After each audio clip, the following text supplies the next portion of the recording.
Hello, everyone, and welcome to another episode of Inclusive Workplaces with Amara. I am your host, Amara Igboegwu. Hello. This is a weekly live stream podcast that's focused on sharing best practices for building inclusive workplaces. And I'm super excited to be here today. And guess what? I have an incredible show for you all. So if you're tuning in from YouTube, a big hello. And if you're watching the replay, you're most welcome to the show. Please feel free to share your comments and your questions. And if you're joining live on LinkedIn, hey, let's build this conversation together. We are going to be having a great experience because I have the most incredible guest today. We have a creative, we have an inventor, a leader, a visionary. And I'm so excited to be sharing with you Ilana Ben Ari as she comes on, and we're going to be joining in to share with us, our thoughts around empathy. Of course, given our title today. So, Ilana, you are most welcome. Hello. Hey. How are you? It's been a while. It has been so long. Last time I saw you was in person in February 2020. I know, So, exactly 2 years. a whole other lifetime ago. So it's my pleasure, and I'm so excited to be here. Ilana, you're amazing. Thank you. And for those who don't know you, I want to just give a quick, overview of the incredible work you've been doing, Ilana. As you already know, Ilana Ben Ari is the founder CEO of 21 Toys. She is a toy designer turned social entrepreneur and inventor of the failure toy and the empathy toy. These are award-winning facilitation tools used in over thousands of boardrooms and classrooms in over 50 countries. And she's been featured in Inc. magazine, as well as she's also been recognized in Time magazine as having developed technology that is reshaping the future of learning. The ethos of her company is really about bringing empathy, resilience, collaboration to the world. I think that that's just absolutely fantastic what you do, Ilana. And I must say, your tagline, we are a learning and developing toy company using toys to teach what textbooks can't, I think is absolutely brilliant and exactly right. So welcome, Ilana. Welcome indeed. Thank you. That's excellent. A very warm introduction. I really appreciate it. You're absolutely welcome. Ilana, I know the work you've been doing and what you've done in terms of, really raising awareness. And one thing I absolutely love is the fact that you've been able to, lift empathy from this theoretical, psychological, concept to something tangible where we can really practice. And of course, I'm wanting to know your perspective and I guess your definition of empathy, and then how you got into the empathy toy. Go right ahead. So I think when we talk about using toys to teach empathy, my joke is like, we're not the first ones to do that. Mm-hmm. I think we're trying to do a lot of things at the same time. So the idea that we valued play from the moment that we're born to like the summer before grade 1, Mm-hmm. and play is how we learn and how we understand the world. And then suddenly we remove play from our education. Play is what teaches us things like empathy and resilience. And I think my definition of, what is empathy, we've seen a lot of different definitions. There's walking a mile in someone else's shoes. Mm-hmm. But if you look at my favorite definition of empathy comes from an empathy expert. His name is Roman Kochernik. He's part of a co-founder of the School of Life out of the UK. And he likes to say that it's the imaginative act of stepping into somebody else's experience. And so the idea that when we talk about play and creativity and empathy, like you need creativity to be empathic, to be imaginative and imagine what it's like in someone else's shoes or their experience.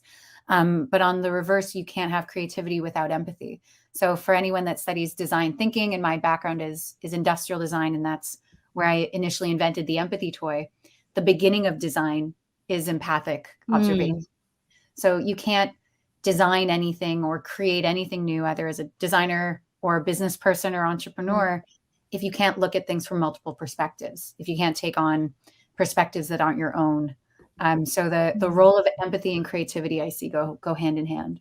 Yeah, I absolutely love how you said that. The idea of being people centered, because that's what it is about, right? It's like understanding the perspectives and designing from that lens. And I Mhm. also love the quote, the definition that you shared about. I'm just going to put it back up. Like empathy is the imaginative act of stepping into someone's experience or someone else's experience.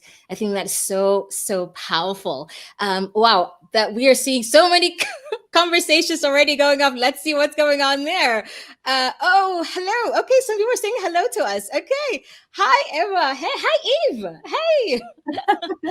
She said Fab from Germany. Hello, Eve. Great to see you. And oh, we've got also Juliet. Hello, Juliet. And we've got Chukwemeka. Hello.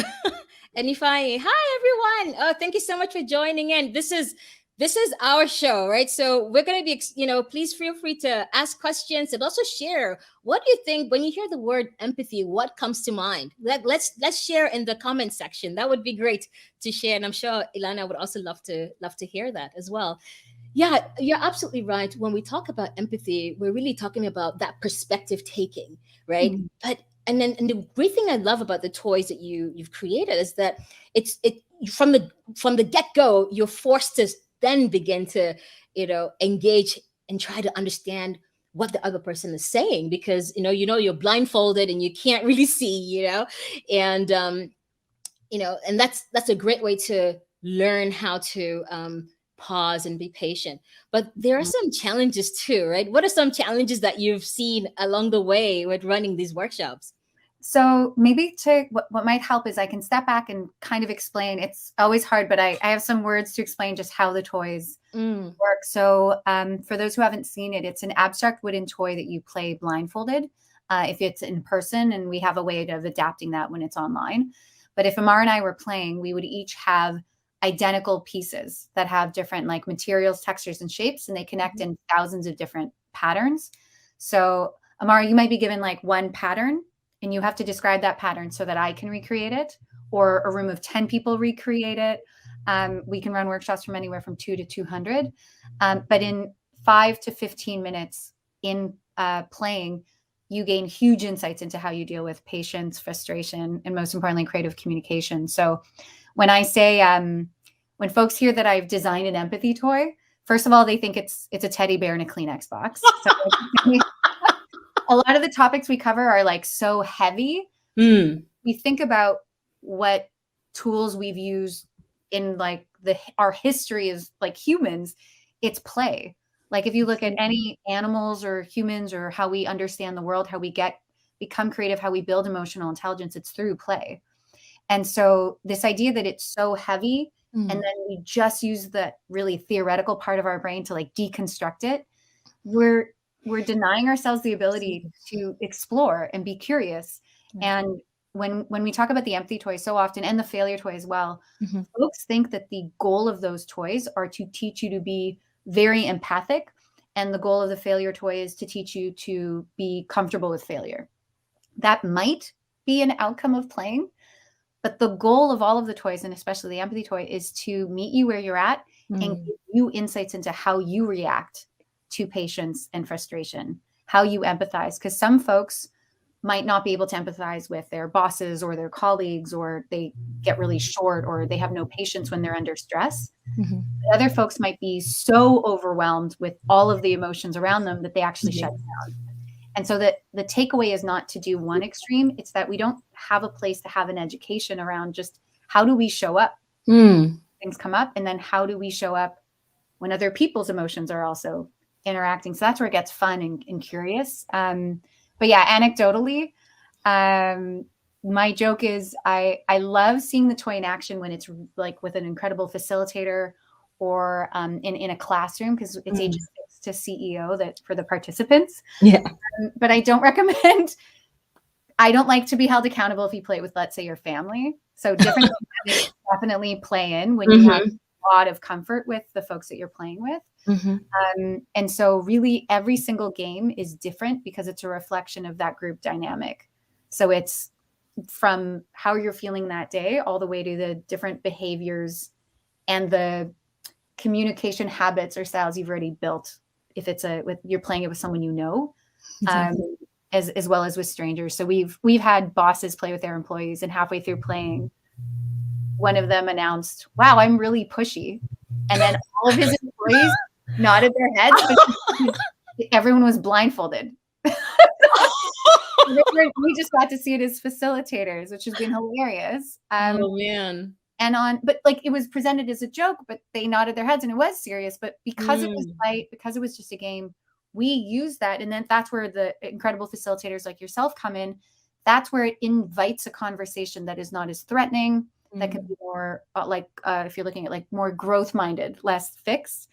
Now that we've adapted it to play online, we would ship the toys. So Amara, you'd get like half a toy, I'd have the other half. Or for folks that don't have the physical toys, the pattern, we actually have a digital toy library. So you'd be seeing a digital image of a pattern, but you would actually see it from different perspectives. So you'd get one perspective, your colleague would get a second perspective, your other colleague would get a third, and there's missing information. And so what we're finding with the online versions of it is all of the fun, tense parts of remote work just show up in like 5 minutes. And it's a safe place to